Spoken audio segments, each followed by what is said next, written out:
Freakonomics Radio is sponsored by Ozempic. Innovation happens through rethinking what's possible, and when it comes to GLP-1s, Ozempic pill does just that. Learn more about Ozempic semaglutide tablets, 4 and 9 milligrams, by calling 1-833-OZEMPIC or visit Ozempic.com to view the medication guide and ask your doctor what's possible with FDA-approved Ozempic pill.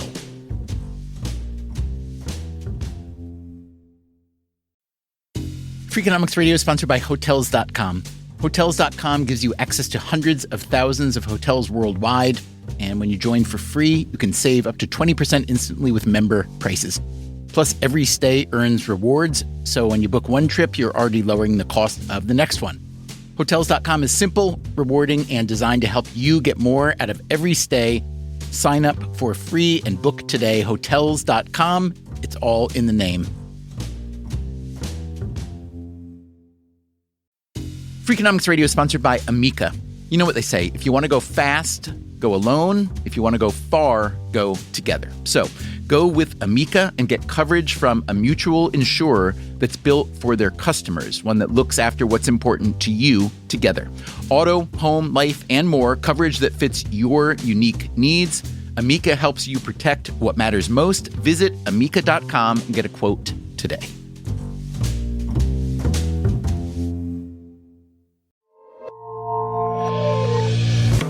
It is a very lonely job. I wouldn't want it. 40-hour days, 8 days a week. And then boom, they make a decision and everybody's happy. Everybody has some skeletons in their closet. There really isn't a honeymoon period because you are the CEO. Are CEOs born or made?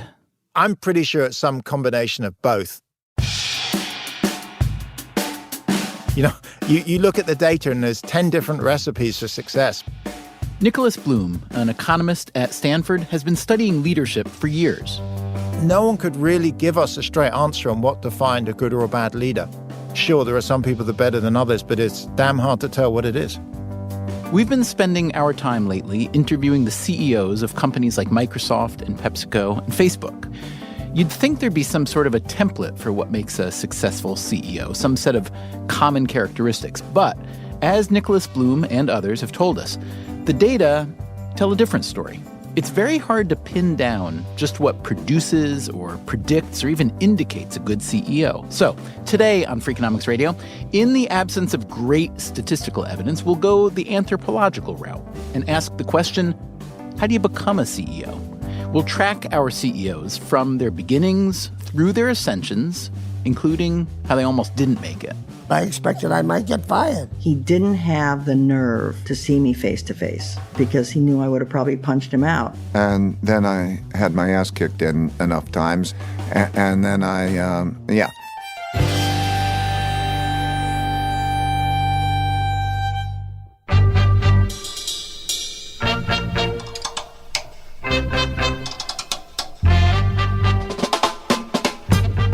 From WNYC Studios, this is Freakonomics Radio, the podcast that explores the hidden side of everything. Here's your host, Stephen Dubner.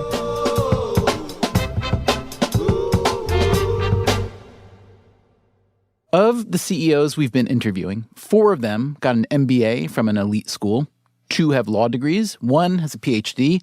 On the other end of the spectrum, 1 is a college dropout and 1 is a high school dropout. I was 16 when I started off in business, so I was virgin at business. You may recognize that voice. Yeah, my name is Richard Branson, and what do? I do everything virgin. Now, your title, your official title, as far as I can tell, is founder, Virgin Group. In addition to that, are you the CEO of anything? I used to be, but I've delegated pretty well all the CEO roles. You created your own path and just kept going and kept having ideas, kept trying, failed, didn't let it bother you, and so on. But from the original, the magazine, Student Magazine, which was a culture magazine, to record stores, record label, airlines, trains, mobile phone company, et cetera, et cetera, et cetera. I don't know who you might have looked to as a model for that. First of all, I never thought of myself as a business person or an entrepreneur. I initially just thought of myself as an editor and wanted to have a magazine to campaign against the Vietnamese War. But in order for the magazine to survive, I had to worry about printing and paper manufacturing and distribution and so on. And I sort of became an entrepreneur. And, my education was, being in the real world and, learning the art of survival. I am the only child of two parents who both dropped out of high school. David Rubenstein is a co-founder of the Carlyle Group, one of the biggest private equity firms in the world. Until recently, he was also its co-CEO. He went to Duke University on a scholarship, then law school at the University of Chicago. After a couple years in New York doing corporate law, he moved to Washington. I worked for Ted Sorensen, who had written that great speech for John Kennedy. He helped me get a job, which ultimately led me to the Carter campaign.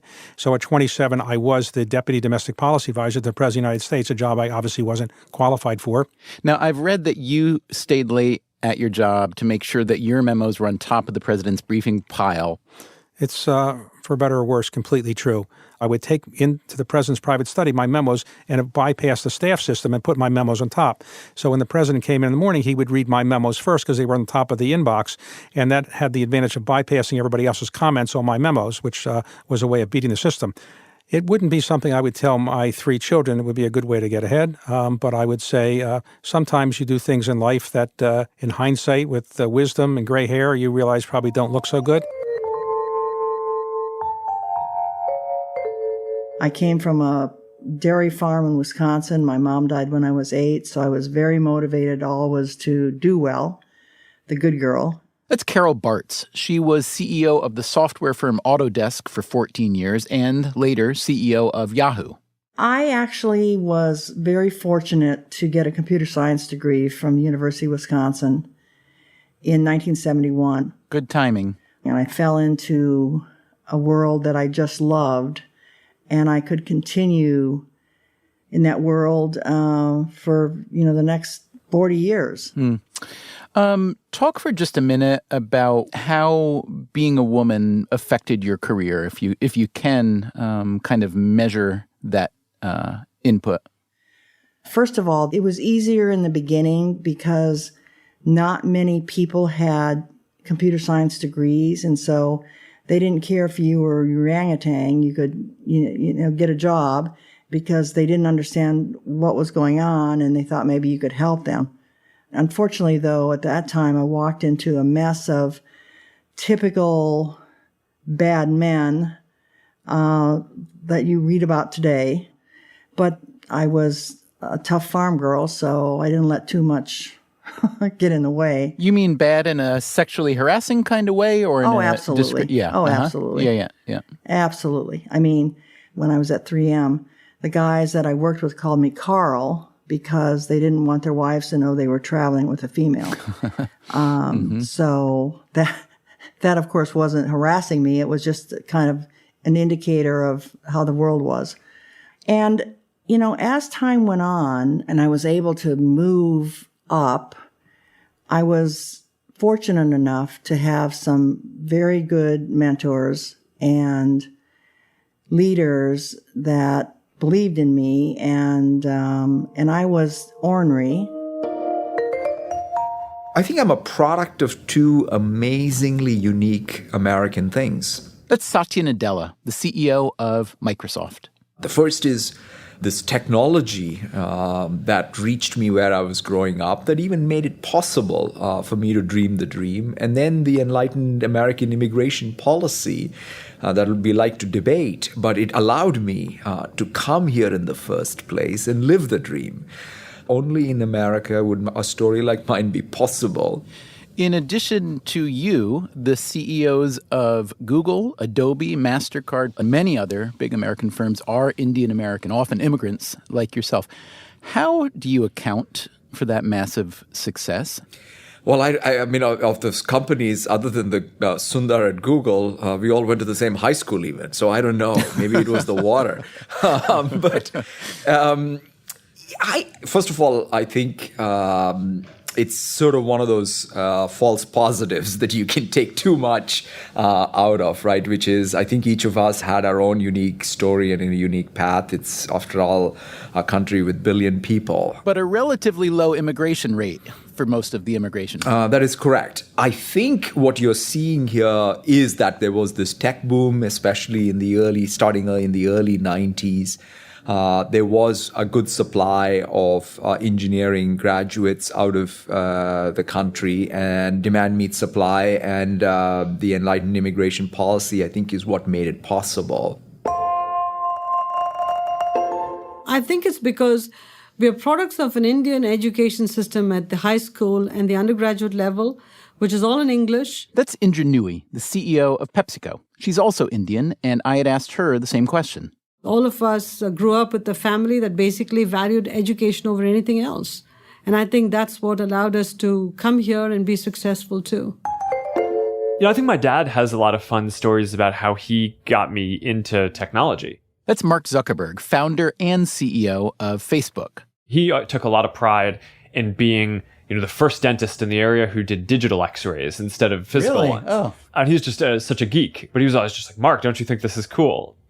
I think my sisters were happy enough to play the games that I programmed growing up, right? So they prefer like playing a snowball fight game or some strategy game that I made, even if the graphics were terrible and the game wasn't that good, right? Because I was still learning how to program. I was like 12 or 13 or 14. They'd prefer that to getting chased around the house with a super soaker.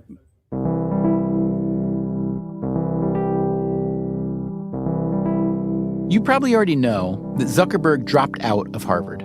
10 years ago, I was just trying to help connect people at colleges and a few schools. He's probably the most accidental CEO we spoke with. Yeah, well, I never started this to build a company. At 33, Zuckerberg is also the youngest CEO we interviewed. The oldest, at 82, is Jack Welch, former longtime CEO of General Electric. Treating everybody the same is ludicrous, and I don't buy it. Welch joined GE in 1960 with a PhD in chemical engineering. It was a different era. Well, let's start with differentiation. I learned differentiation when I was 11 years old in the playground. And the other guys were 15 and 16. And what happens to the worst player? He picks last, and he goes to right field. That's differentiation. I mean, that hasn't changed in my mind from the first day I went to the playground. Welch spent his whole 40-year career with GE, the last 20 as its CEO. It's not cruel and Darwinian and things like that people like to call it. A baseball team publishes every day the batting averages, and you don't see the 180 hitter getting all the money or all the raises. Athletics is the purest form of differentiation because it's public and business is more subtle and it's more qualitative. So the precision isn't there to differentiate. So judgment's important. But you don't win with a gang of mediocre players in business or in baseball. Yeah. Do you want to be in the losers' locker room or the winners' locker room? What's more fun? When you look back at your tenure at GE, you had an awful lot of different issues, controversies, occasional crises. You had financial, you had environmental, you had some involving personnel. Right. Walk me through what felt at the time like the worst one and how you addressed it. Well, I blew up a factory. Yeah, that was early on, right? Early on. And tell the story about how your boss, or maybe it wasn't your immediate boss. My immediate boss didn't know me. Yeah. He made sure he got away from me. And I blew the roof off the factory. Fortunately, no one was killed. Yeah. And I was called down to New York to explain what happened by my boss's boss's boss. So I met this guy really for the first time. This guy named Charlie Reed, I believe? Yeah. Good for you. You did some homework. All right. You're expecting what from Charlie now? I didn't know him, so I didn't know what to expect, but I expected I might get fired. Yeah. I drove down in my Volkswagen from Pittsfield. I met Charlie, and all he did, it turns out he was a PhD chemical engineer from MIT. So he took me to the Socratic method. Do you know why it happened? What would you do differently? Why did you do that? Why didn't you do this? And he was coaching me, and he couldn't be nicer. And I learned from that and never kick anybody when they're down. Kick them when they start to swell, but don't kick somebody when they're down. And Charlie did a hell of a job of coaching me through the error I made in blowing oxygen through benzene without enough grounding. And you think that changed the way that you managed going forward? Right. That was, almost 20 years before you took over. Yeah, but it changed my life forever. From the outside, it's tempting to assume that the path of a chief executive has been a straight line, a procession of victories, small and large. That is rarely the case. Failure is not only common among the CEO class, but to some degree, desirable. Nicholas Bloom again. You need that experience of adversity. In Silicon Valley, there's this old saying about you actually love to fund people that have had 1 or 2 business failures, but 3 or more is pure carelessness. Oh, yeah. And then I had my ass kicked in enough times. And yeah, I remember the moment. In late 1980, 81. That's Ray Dalio. At the time, he was running a small hedge fund called Bridgewater Associates. I had calculated that American banks had lent to foreign countries a lot more money than those countries were going to be able to pay back. Dalio's calculation turned out to be right. This brought him a lot of attention from Wall Street. He was asked to testify before Congress. Dalio told anyone who would listen that the looming debt crisis would inevitably lead to a stock market crash. I was so wrong. I had to let clients go. I lost money. I got so broke that I had to borrow $4,000 from my dad and letting go people who were like extended family. It was literally down to me. That was a very painful experience, but it was one of the best experiences that happened in my life because it changed my perspective from thinking I'm right to asking myself, how do I know I'm right? Dalio rebuilt Bridgewater from scratch. And that began the whole process of trying to find the smartest people I can find who disagree with me and be curious about what they think to create a culture in which there's independent thinking. Bridgewater would become famous for using algorithms to make decisions and for practicing what Dalio called radical honesty and radical transparency. The senior partner said that you're making people uncomfortable, you're demoralizing them with your straightforwardness. But it worked. Bridgewater is now the biggest hedge fund in the world. 1,500 employees, roughly $160 billion under management. Dalio, who recently stepped down as co-CEO, has a net worth of around $17 billion. He traces his success back to having weathered and learned from that early failure. We have a challenge of being able to deal with our own imperfections and our own weaknesses and our own being wrong. And our society reinforces that. It's reinforced in schools about, okay, you got the grades right, you're right, or you're right, or you're right, or you're right. It doesn't reinforce the notion of failure and learning from failures and that whole experience. Well, we've made plenty of mistakes, as everybody in this business has. David Rubenstein again, from the Carlyle Group. Anybody that tells you they haven't made a mistake probably really isn't in the business or isn't being honest. Carlyle is a private equity firm, buying established companies, sometimes replacing their CEOs, and ultimately selling them off. This is not to be confused with a venture capital firm, which generally funds startups.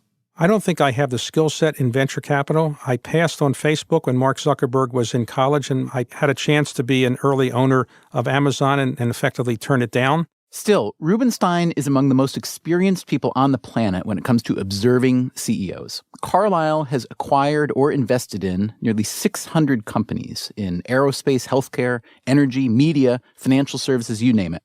So Rubenstein has formed some rules of thumb. Running companies is different than getting them off the ground. I think it's much harder to get them off the ground. But generally, the companies that are going to make it, with some exceptions, are the companies that have a CEO, founder, who has driven the company for the first couple years and really driven it to success. And then you bring in a CEO who's better at managing a more mature company than somebody who's getting it off the ground. Some of the greatest managers of companies in the world are not great entrepreneurs. And some great entrepreneurs are not really good at managing companies. In the latter category, Travis Kalanick of Uber comes to mind. Great entrepreneur. As a manager, much less great, which is why Kalanick is no longer the CEO of Uber. As for successful CEOs who weren't entrepreneurs, there's Lou Gerstner, who ran IBM and RJR Nabisco, Alan Mulally, who ran Ford, and before that, a division of Boeing. But what about the third group, company founders who go on to successfully run their firm? It's a rare person like Bill Gates, who was an entrepreneur and also was a very effective CEO for many, many years. The high-profile nature of those relatively few excellent founder CEOs, you mentioned Bill Gates, you could say Mark Zuckerberg at this point, could say Jeff Bezos at this point, you could say Steve Jobs while he was alive. Do you think they give a kind of skewed, anomalous view of what the CEO should be? In other words, it should be the founder, or at least it would be best if it were the founder? Well, clearly they get all the attention, and so it does give people something to aspire to. But probably most companies 5 years into the formation of the company are not being run by the person who conceived of the company and might have started it. It's just a different skill set, and very few people have the skill set that Jeff Bezos exhibited or Bill Gates exhibited. It just usually doesn't happen. In the case of Facebook and Mark Zuckerberg, it wasn't at all clear that the founder would make it as the CEO. I thought he showed an incredible audacity to not learn and listen as a leader. That's Jeff Sonnenfeld, a leadership scholar at Yale. Oh my gosh, has he changed? And he had a great board, great mentors, and also he's just been a great learner. He has been remarkably different now as a leader than he was when he first became CEO. I actually think the most important thing is what decisions and what process on a day-to-day basis you choose to let people have the freedom to do and just not get involved with. And that's Zuckerberg. A huge part of how Facebook works is giving a large amount of freedom to our engineers at the company and to people who use the product to make with it what they will, right? And trusting people to do that rather than... Was that hard for you to get to, or...?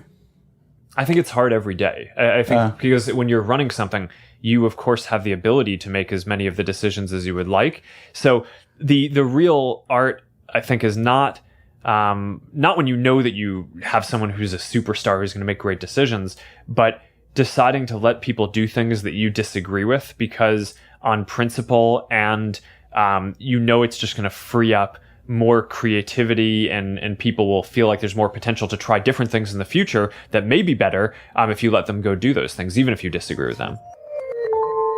Too many young entrepreneurs just want to cling on to everything, and they're not good delegators.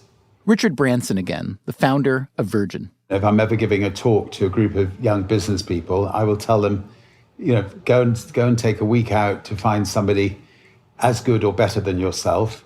I know that once when you were asked how involved you are in the mechanics of your businesses, you said, I don't understand these things completely. And you said, I've never been able to know the difference between net and gross. I'm guessing you were exaggerating at least a little bit, or no? Well, I'm quite badly dyslexic. And it was on my 50th birthday that I was having a meeting with a group of executives. And I asked the question, is that good news or bad news, when some figures were given to me. And one of the executives took me outside the room, and he had some colouring pencils, and he had a blank sheet of paper, and he coloured in this piece of paper blue. And then he put a fishing net amongst it, and he put little fish in the fishing net. And he said, Richard, I don't think you know the difference between net and gross, and let me simplify it for you. The fish in the net are your profit, and all the fish that are not in the net are your gross turnover. And hey presto, I got it. And ever since then, I've been very swankily saying net profit and gross turnover.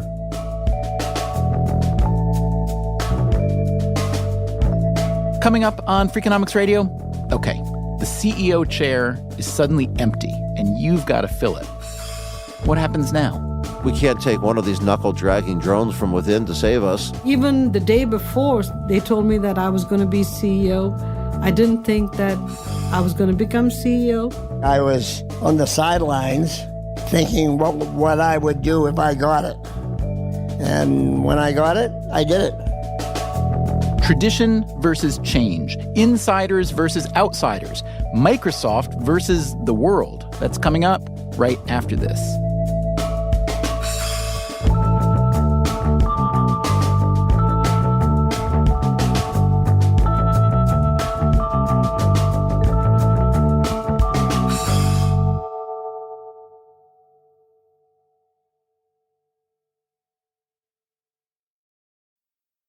Freakonomics Radio is sponsored by Ozempic. Innovation happens through rethinking what's possible, and when it comes to GLP-1s, Ozempic pill does just that.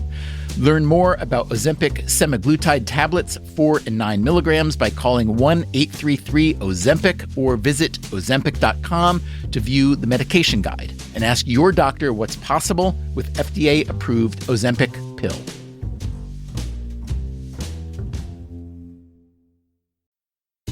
Freakonomics Radio is sponsored by Southern New Hampshire University. The best investments are the ones you make in yourself, and no one knows that better than Southern New Hampshire University.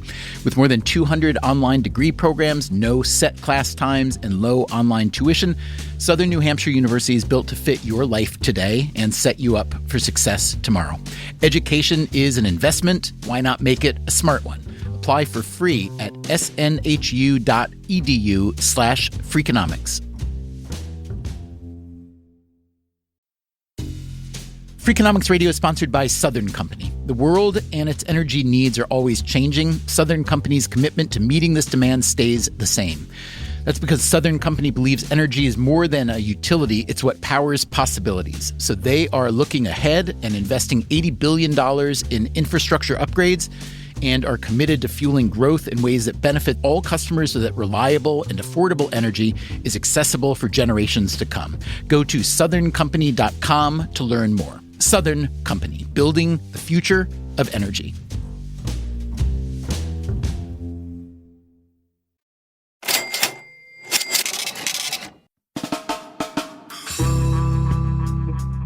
Where do CEOs come from? First of all, keep in mind that small firms vastly outnumber large ones. When people mention CEO, they think of an older white man in charge of a company of 10,000 people. In fact, there are 6 million companies in America.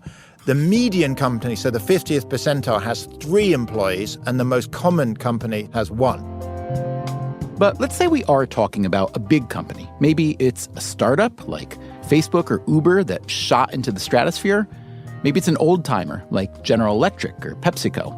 Where does the ideal CEO come from? Is it an insider who knows the culture, who's got institutional memory, or an outsider with fresh eyes and instincts? To what degree and on which dimensions should the incoming CEO resemble the outgoing one? Let's start this conversation with Jack Welch, who became CEO of GE after 20 years at the company. You were ultimately appointed CEO by Reg Jones. You were very different from him. He was kind of buttoned down, formal, classically trained in a way, and British, and you were more scrappy, Boston area, said what you thought, didn't necessarily care that much how people received it. It was a fascinating handoff from him to you, and it's amazing that he saw in you, what others may not have seen. I'm curious. You were there a long time before that day. I wonder how much you were motivated to stay and rise by your desire to change the way the company was run, because you and he both acknowledged that at the time you took over, GE needed a lot of change. Yeah, I had an enormous thirst to get my hands on it. And so obviously I was on the sidelines thinking what I would do if I got it. And when I got it, I did it. You make it sound pretty easy. Well, frankly, it's a lot easier to come up in a company and see its foibles from the bottom to the middle than be brought in as a hero at the top and know nothing of the infrastructure or the vibes of the place. Welch eliminated many of GE's business units, and he let go so many employees that he came to be known as Neutron Jack. Doing so, he argued, was how GE was going to win, and it didn't help any employee to pretend that they were better than they were. It's a sin if people come to work not knowing where they stand. Everybody who works for you must know where they stand, what their boss thinks about them, what the company thinks about them. This idea of false kindness is pure nonsense. Pure nonsense. Jack Welch was not everyone's favorite flavor. Some said he was abrasive, that his cost-cutting was inhumane. Others said he got lucky, turning GE into more of a finance company during what turned out to be a huge stock market run-up. Whatever the case, his tenure as CEO, from a performance perspective, was extraordinary. We were doing $26 billion in sales with $1.4 billion of profit. And we had 420,000 employees.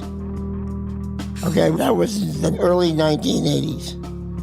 20 years later, we were doing $150 billion in sales, plus or minus, and we were making $15 billion, and we had 300,000 employees instead of 420. So either we were fat before and we needed to move, or something's different. It's a sample set of exactly one, but Jack Welch is evidence that it's possible for an insider to take over and kickstart a legacy firm. But what if GE had brought in an outsider? Maybe they would have done even better. For a firm in need of big change, you'd think that an external CEO might have all sorts of advantages, wouldn't you? The truth is just the opposite. The research slightly favors the objective internal person to make the big changes. That, again, is Jeff Sonnenfeld from Yale. They know where the problems are, where the bodies are buried. They also know where the opportunities are. An objective, smart, honest, intelligent insider is generally a much better pick than somebody from the outside. Here are some numbers to back up what Sonnenfeld's saying. A 2009 academic study, which analyzed established public companies from 1986 to 2005, found that internally promoted CEOs led to at least a 25% better total financial performance than external hires. A 2010 study by Booz & Company similarly found that in 7 of the 10 previous years, insider CEOs delivered higher market returns than external hires.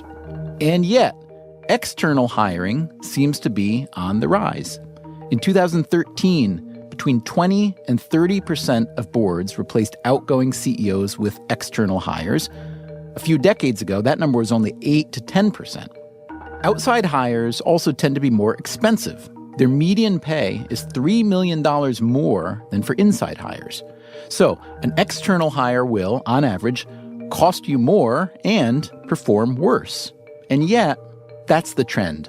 What has happened in this oh-so-troubling governance days of this new millennia is the insiders are often disparaged way too quickly as boards have taken on with a messianic zeal a belief that whoever our savior is for the next CEO, it ought to be somebody from the outside because, hey, if this company's not performing perfectly, we can't take one of these knuckle-dragging drones from within to save us. With the outside, you have no idea if that person has gotten a lot of credit because of a biased relationship with the search firm, or maybe that person had been part of a successful operation in a strong-performing company and is benefiting from the afterglow of other people's work, whereas in the inside, a person, you know when they've tripped. So often we give too much attention to mistakes from an insider, but an insider, we can judge how they've learned, how they've come back from setbacks and mistakes, and an insider tends to be a much better choice. In 2014, Microsoft, one of the biggest companies in the world, found itself searching for a CEO. Steve Ballmer had announced he was stepping down. He'd been at Microsoft forever, the 30th employee hired, and he was just its second CEO after co-founder Bill Gates. A lot of names were mentioned as Microsoft searched for its next CEO. Many of them were high-profile outsiders. One name rarely mentioned was Satya Nadella. He was a relatively low-profile insider, a computer scientist who'd been at the firm since 1992, and yet Nadella was the ultimate choice. You make no secret of it that a lot of people were hoping for an outsider to be appointed CEO of Microsoft, but you're a lifer. I gather there wasn't a lot of enthusiasm internally when you were named. As you said, I'm a consummate insider, but the one thing that I've tried to do, being someone who's grown up in Microsoft, is have as objective an outside-in view. He was a very humble guy. That, again, is CEO watcher Jeff Sonnenfeld. He was never going for the bright lights and trumpets. There was no grandiosity about him. And he was quietly but prophetically building up the cloud business that wasn't, Bill Gates or Steve Ballmer's front burner topic. And yet he saw what was coming.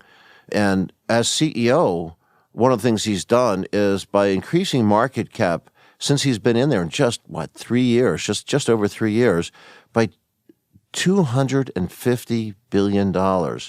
That $250 billion figure was accurate when we spoke with Sonnenfeld, but that was a few months back. As of today, Microsoft's market cap has increased by more than $400 billion since Nadella took over, its share price more than doubling.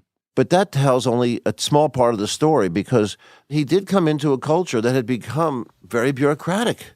It had become possessed by very strong turf issues. And you might say, well, how did he do it?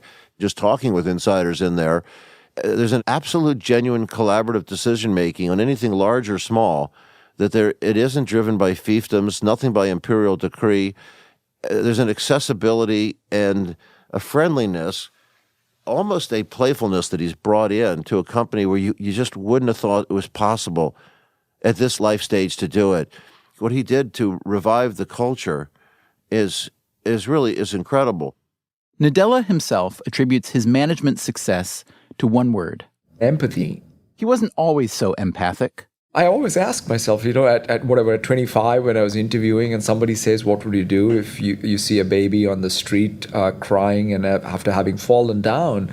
I answered with, thinking this is some trick question, maybe there's some algorithm that I'm missing, and said, I'll call 911, only to have that manager get up and walk me out of the room saying, that's the absolute bullshit answer. And if you see a baby falling down, you pick them up and hug them. And I was devastated because I remember thinking about it and I say, how could I not get that? By Nadella's own admission, it took an even more dramatic event for him to get it. On the 13th of August in 1996 at 11:29, our life changed. His wife, Anu, an architect, had just given birth to their first child, Zain. He had a severe case of cerebral palsy. It took me multiple years to even understand what had happened, because in some sense, I was more about why did this happen to us? What happened to me? And it's only by observing my wife, really step up, give up her career, and do all things she was doing to care for Zain, that's when I realized nothing happened to me. In fact, really something has happened to my son, and it's time for me to step up and see life through his eyes and do what I should do as a parent and as a father. So that's, I think, perhaps the biggest lesson for me around empathy, and it's only developed through your life's experience. It's not something that's really endowed on you, but as long as with every passing year, with perhaps every passing mistake you make, you develop more of a sense of being able to see life through other people's eyes, is going to make you more effective parent, more effective colleague, and a more effective partner. So you can see why the Microsoft board was impressed enough with Nadella to make him CEO, despite being a relatively low-profile insider. And that choice, so far at least, has paid off.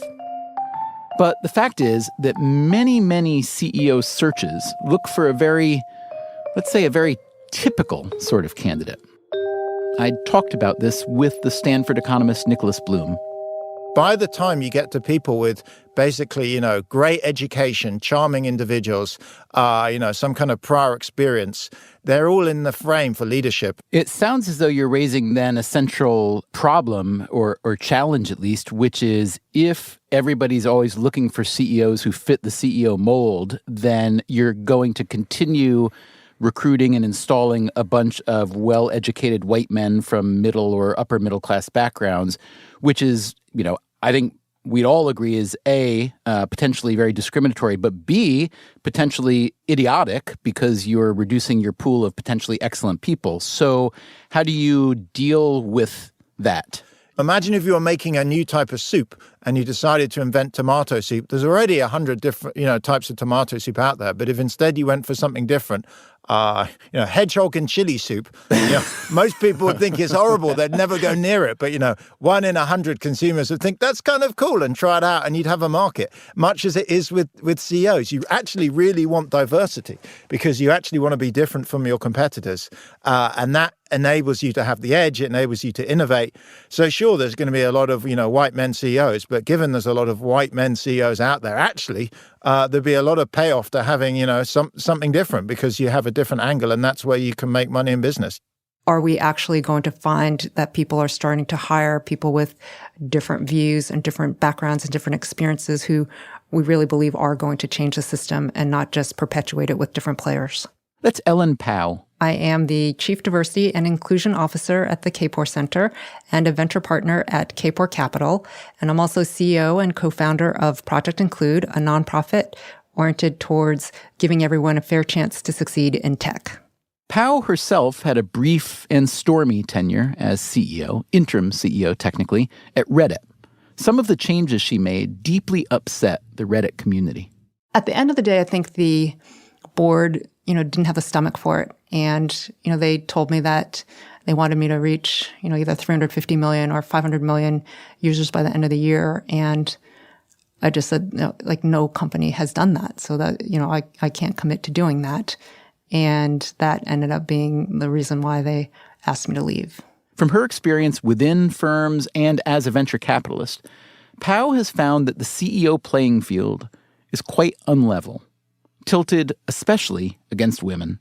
There's a perception that if you are pregnant, that you're no longer as good of a founder or as committed of a CEO. And we've seen story after story. I don't think there's any scientific research about it, but of, CEOs hiding their pregnancies because they don't want to be perceived as less of an employee or less of a leader. And, I had a coworker who I think she tried to hide her pregnancy for 5 months.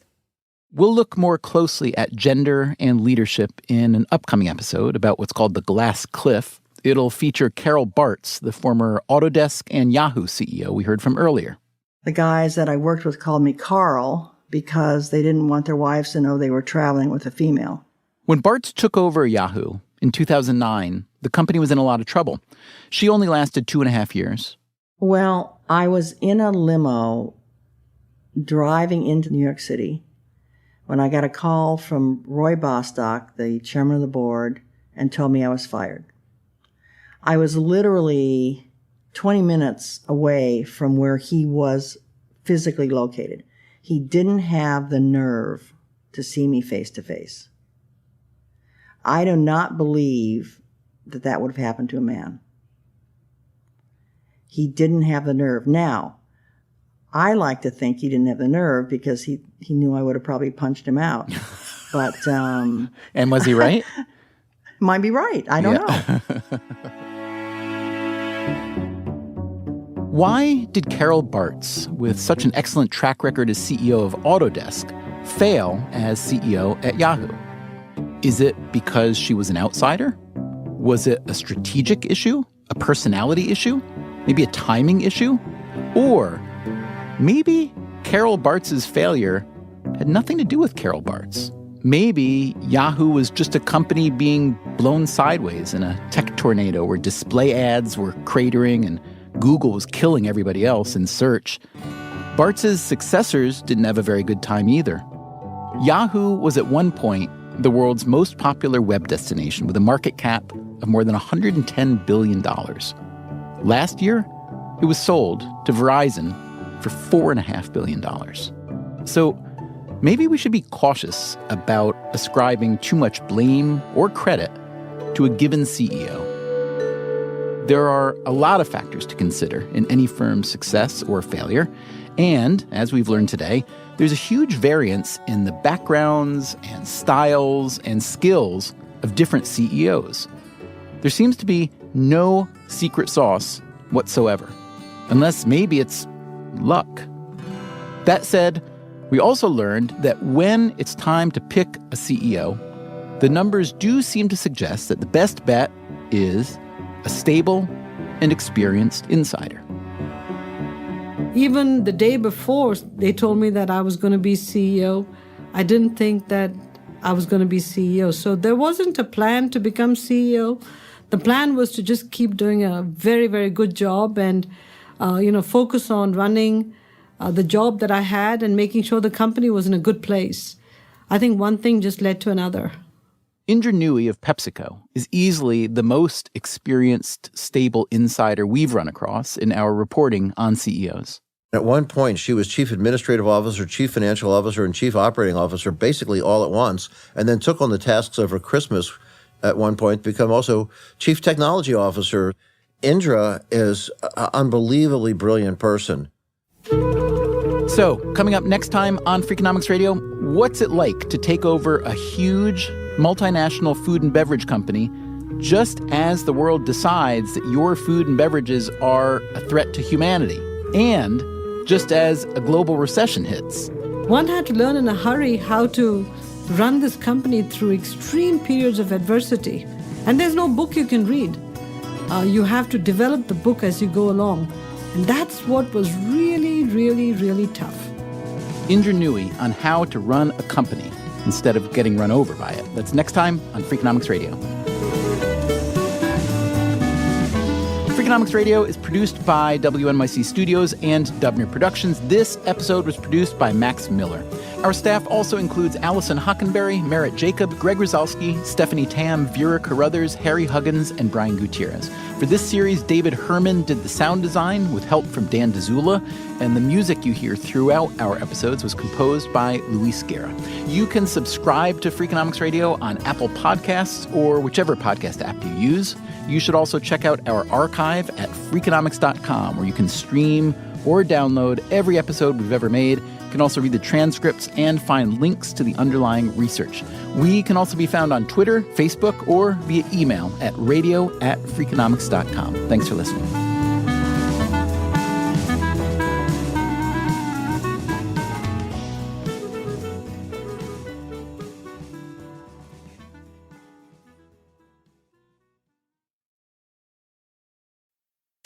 Freakonomics Radio is sponsored by Vitamix. According to the LA Times, the average American home contains 300,000 items, including a staggering number of appliances.